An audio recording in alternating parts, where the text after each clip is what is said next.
Williamson is the talk of college basketball, and he'll be a big focus tonight against Duke's biggest rival, North Carolina. Zion is averaging about 22 points, 9 rebounds per game, and he's a huge favorite to be the #1 pick in the NBA draft. Roy Williams said earlier this week that Zion has, quote, a combination of skills that I've never seen before. We're now joined in New York by FS1 NBA analyst Chris Broussard. Good morning, Chris. When you look at what you're seeing from Zion, will he become a superstar in the NBA?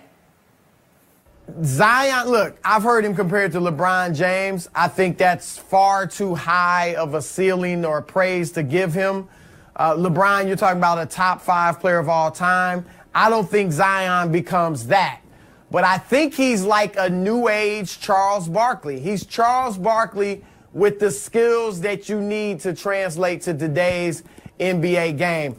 Skip, I think this kid has the tangibles, obviously athletically, and the intangibles to be a great player. I think he'll be a superstar and a franchise-changing player.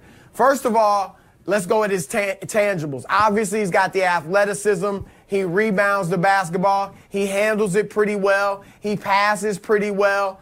And in today's NBA, because the floor is so spread out, it's easier than ever to get into the paint. So I think he'll be able to get into the paint, and with his strength, his build, and his athleticism, I think he'll be able to finish over bigger players, even though he's only probably 6'6" tall.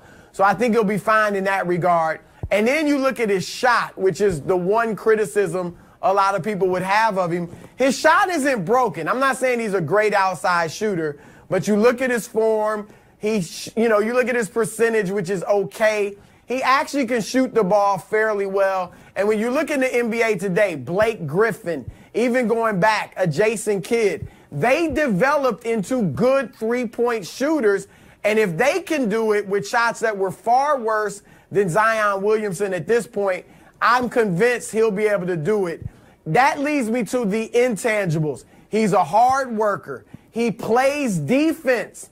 At this stage of most guys' careers, even LeBron didn't play defense early in his NBA career or in high school. So Zion has that. He hustles. He dives for the ball. Like, he's not one of these prima donnas that's just, playing, resting on his laurels and not hustling because he's such a great player, a great talent, and a guy that's going to go 1 or 2 in the NBA draft. So I think that combination of tangibles and those intangibles will lead him to work on his deficiencies, his jump shot.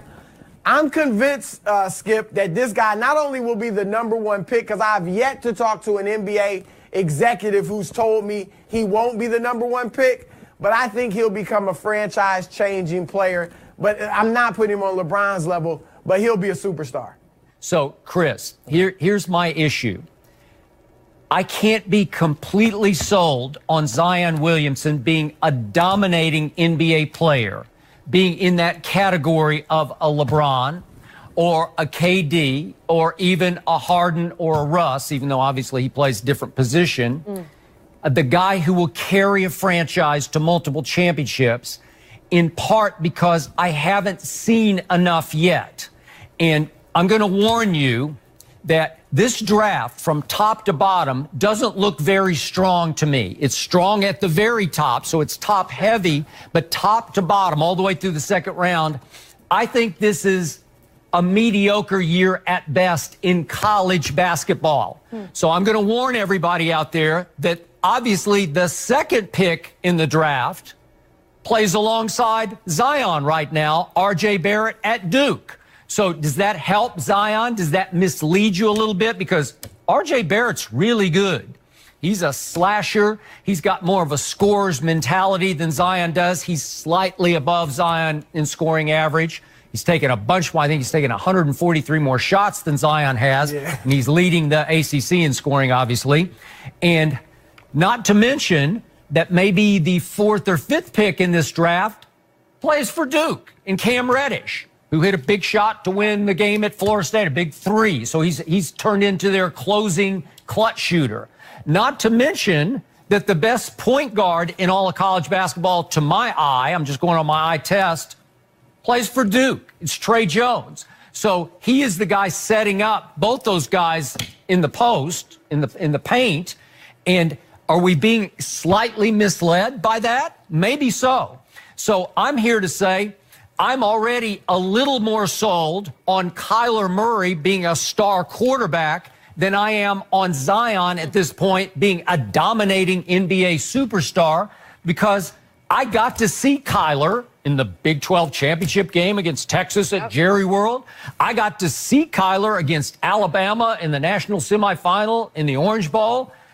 I saw it, and I bought it, and I believe in it, and I trust it.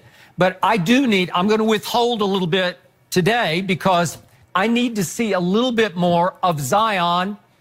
Maybe, again, this is at Duke tonight. Carolina's at Duke, but they're going to play at Carolina on March the 9th. I'd like to see that game, see what happens. I'd like to see the ACC tourney. I'd like to see the NCAAs, especially the Final Four. If, in fact, Duke gets that far, I want to see the semifinal, and I want to see Zion in the final take over games. And I know this is a small sample size, but I've watched a lot of Duke this year. They did lose in the Maui Classic. This is way back in December. They lost to Gonzaga. Gonzaga's pretty good, but that was a weird game to me because it was a very close game late. And Zion did hit a big jumper, like a little mid-range soft jump shot, and he's as sensational a combination of power and touch as I've ever seen in college basketball so far, from what I've seen. Again, as far as power leaping goes, quick leaping, I've never seen anything like the combination of tonnage and lift that this kid has. And he's such a quick jumper, but he did make a little jump shot, and that tied the score. And then over the last minute, Zion didn't touch the basketball, and RJ just took the game over, but he didn't close the game because he took 5 shots in the last minute and missed all 5 of them. So RJ's got that dog in him. He's that killer. He's got that makeup. Just give me the ball and get out of my way. Zion's a sweet kid. He's a good kid. He's a great interview. He's great with the media. The stage is never too big for him. He never seems to feel any real pressure because he's got the LeBron syndrome going. Since he was 14, everybody saw him coming as the next it kid. And so he knows what that feels like. And yet, I don't know if that sweet personality translates in the NBA into that cold-blooded assassin. Is he that guy? I haven't seen that guy yet. I see all the tangibles. I'm not sure about the intangibles. And Chris, I'm not completely sold. Remember, we got tweener height going on. I'm pretty sure he won't measure above 6'6". So, again, right, I'd agree. Will the leaping take over that? You know, will it eclipse his height? Will it render it obsolete? It's sort of like Kyler Murray. He is so quick and so fast that 5'9" doesn't matter anymore because he can buy time. He can create throwing lanes. Well, can Zion overcome 6'6" in the NBA just because of his power leaping? Maybe, because Charles Barkley did in certain ways and could throw his weight around and create space under the basket. I'll give you all that. And Zion's about 285 maybe. So will he have a weight problem in the NBA? It seems like he's keeping his weight pretty much under control at Duke. Will the tonnage start to wear on his body? Because he is going way up and coming way down with 285 pounds worth of contact, on the floor, not to mention body contact. So I don't know how if he'll wear well in the NBA, how its durability will be. I like everything I see, but I haven't seen enough, and it leads me to my last point, which is the shot. It's okay, but it's not great. He's tried some threes. He's kind of backed off the threes, but he's taken he's made 14 this year out of 48. That's 29%. Can that get a little better? He doesn't have to shoot threes because Giannis doesn't shoot a lot of threes, obviously.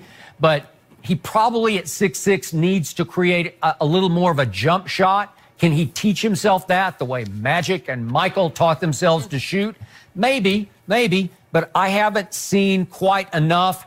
And I'm still fearful that we're all getting a little too swept up in what works on social media, and that is highlights, Yep. dunks, sensational dunks. If he enters the dunk contest next year, the NBA dunk contest, the All-Star weekend dunk contest, nobody else should enter because he's just going to win it going away. We should just watch him do 3 or 4 dunks and call it a night because he will immediately be the most sensational dunker in the league. Does all that add up to KD, LeBron?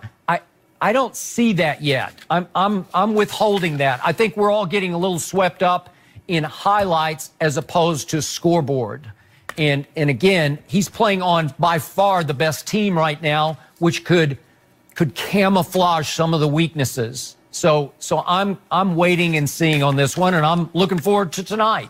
This will be an interesting test. It'll be interesting. You brought up KD, LeBron. Like, he's getting so much hype. He is. Like, usually, even the great young players, they get a, 4-year honeymoon period or so where as long as they establish themselves individually, they put up great numbers, they look like an all-star, they maybe make it a couple all-star teams early on and establish themselves as a superstar. That's all we want. We're not really looking at wins. LeBron didn't make the playoffs his first 2 years. Nobody held it against him. A few years ago, Karl Anthony Towns everybody loved him. Now, finally, you're starting to say, okay, is he going to start winning? Yep. So I don't know if Zion, with the extra hype, people will start saying he's got to win immediately. I don't see that. I don't see him going to Cleveland or New York if nobody else goes there and immediately making them a great team or a very good team. I don't think he's going to win in that situation right away, but I do think he'll establish himself individually as a great player. Well, Chris, you bring up the hype, and you know how much tickets are going for? Today, check this morning, $3,600 to get in the door tonight. President Obama might be there. Oh, good, but there aren't many seats to be had in that little arena. Yeah, I mean, those are Super Bowl prices. The hype is real for this guy. All right, Chris, thanks. Much more Undisputed.